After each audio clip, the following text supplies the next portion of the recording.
No, it took me years to figure this out myself, right? And the thing is, we all like it's interesting. When I go out and I speak, and I do a lot of speaking, training, consulting, conferences, schools, everywhere. When I explain this, and I actually have a diagram that kind of goes over this specifically, maybe we can show it a little bit later. Most of the teachers sit there and like, yes.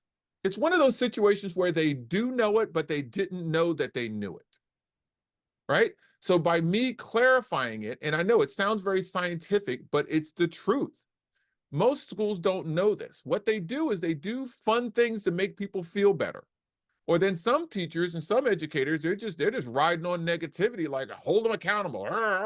And who wants to go into work every day upset?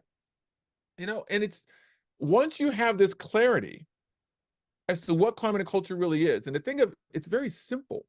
It's not hard. You just need repetition. You need reinforcement. You need to do it again and again and again and again. That's the power of all of this. And that kind of goes back to the Renaissance results formula and all the pieces with that. But no, most schools don't know this. They know it, but they don't know it yet like this. I want to touch on the formula in a moment. Why don't they do this in teacher school? I mean, to me, I've never been to teacher school, okay? This just seems like no-brainer material. This could be an entire semester to Yeah. make teachers and administrators better at what they do. Why don't they do this in teacher school? I don't understand.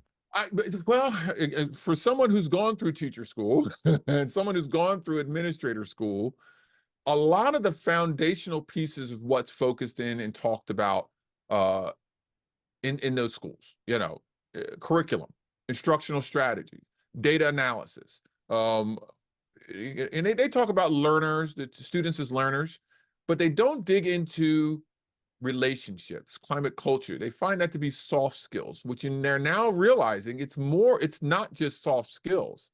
It is the backbone. It is the main piece that can allow anything to happen or not happen. But I don't know if enough studies have been done on the specifics of culture and how to best implement it into a school or an organization. There's a lot of cool books that are out there about that, but yeah, it's something that needs to be done. It needs to be dove into deeper. And then the thing is, you got to live it out. So as much as you teach on it, it's that living it out on a regular basis that really makes the difference. I mean, just out of curiosity, I try to follow education stories of all kinds from all directions. I find it interesting how national organizations like the NEA and similar groups now suddenly, how do we help people feel more connected in their school? How do we improve relationships?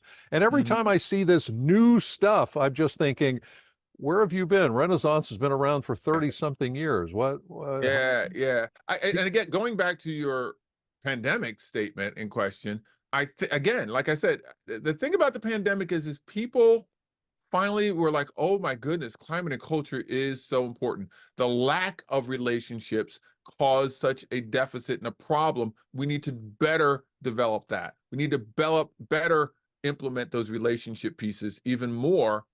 And they're finding that it's not a soft skill; it's something that's definite. So their education is playing catch up on this one.